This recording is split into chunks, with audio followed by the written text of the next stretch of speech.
La première question qu'on nous demande de déterminer le domaine de définition et limite au borne.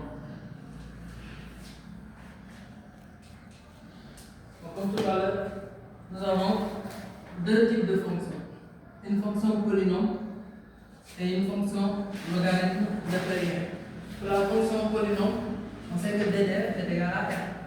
Alors que pour la fonction ln, qu'est-ce qu'on va poser? On va dire que f existe si et seulement si ce qui est à l'intérieur de ln est positif, c'est-à-dire x moins 2 sur x plus 2 supérieur à 0 et x plus 2 différent de 0. Ici, nous avons un quotient qui est positif. Tout à l'heure, je vous ai dit qu'un quotient est positif si et seulement si on pose x moins 2 égale à 0, x plus 2 différent de 0. On se retrouve avec x égale à 2 et x différent de moins 2. Donc cela nous donne ce qu'on appelle une table de signes, où on aura le numérateur, le dénominateur et enfin le quotient.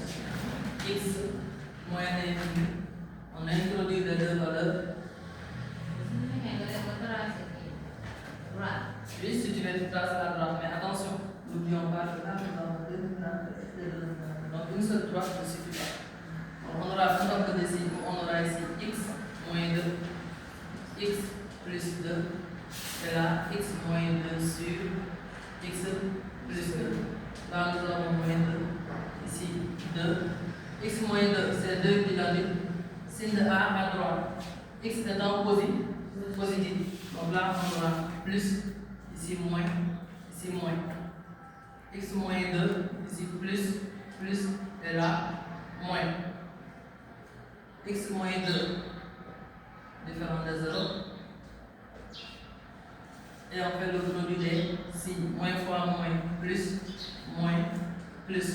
On a besoin que d'un nombre qui nous permet d'avoir quelque chose de positif. Donc, plus, cela veut dire que df égale l'intervalle moins l'infini, moins 2, union 2, plus l'infini. Et là, nous avons le domaine de définition. Maintenant, on passe pour limite au borne.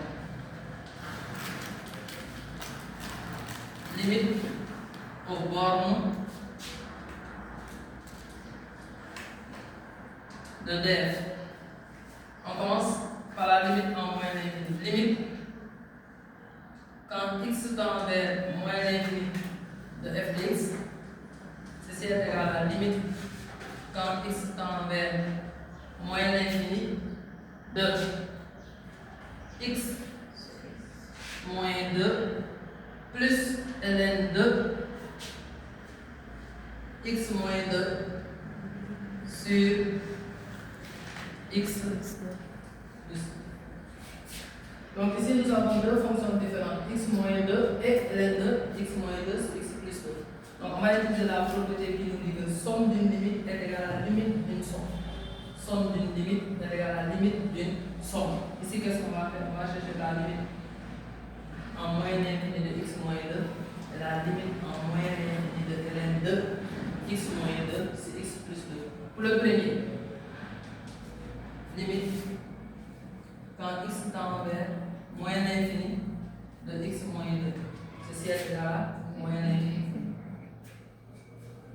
Limite quand x tend vers moins l'infini de ln 2 x moins 2 sur x plus 2.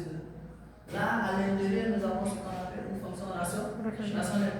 Lorsque vous avez une fonction rationnelle, la limite à l'infini, on fait ce qu'on appelle le rapport du monombre de plus haut degré. Donc, ici, le rapport, c'est x pour le numérateur, ici aussi x pour le dénominateur. X sur x, ça va me donner 1. Donc, ça va me donner une limite en moins l'infini de x moins 2 sur x plus 2. Ça, c'est égal à 1. Et on se retrouve avec limite quand grand x tend vers 1 de ln de x, ceci n'est rien d'autre que 0. Donc,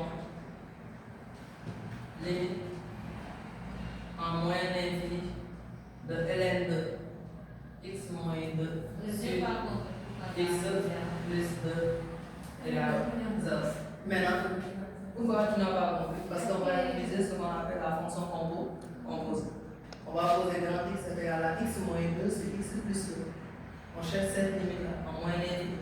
Cela nous donne 1. Et maintenant, on pose grand x limite quand grand x tend vers 1 de ln de grand x. Or, ln de grand x quand x tend vers 1, en remplaçant x par 1, on se retrouve avec ln de 1. Or, ln de 1 est égal à 0. Donc, la limite en moyenne infinie de ln de x moins 2 sur x plus 2, c'est ln de 0.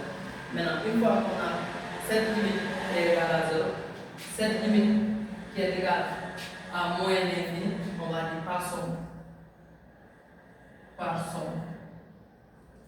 Limite en moyenne infinie de f de x égale à moyenne infinie plus 0, c'est la valeur moyenne infinie. Donc la limite en moyenne infinie de f de x, c'est une ln de gauche moyenne infinie.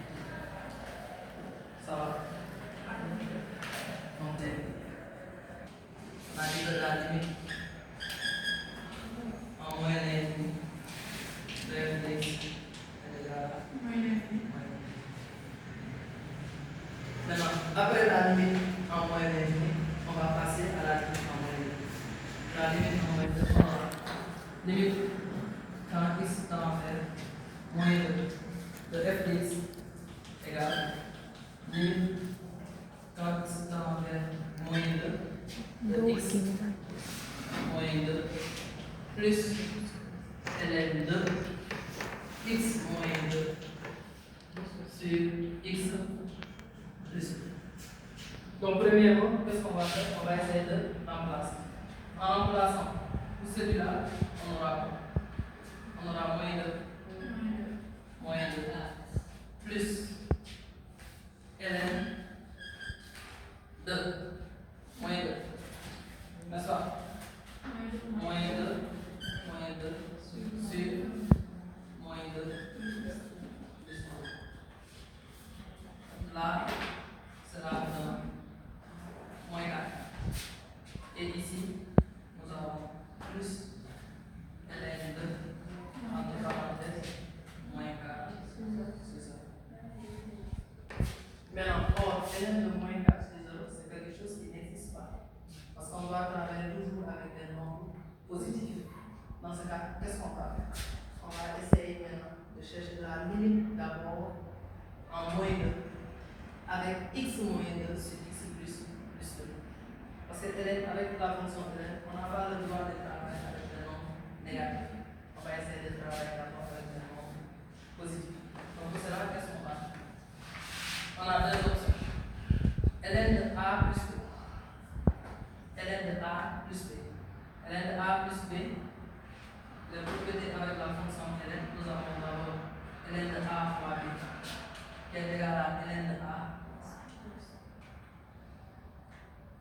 plus ln de b. Nous avons ln de a sur b, qui est égal à ln de a moins ln de b. Nous avons ln de 1 sur a, qui est égal à moins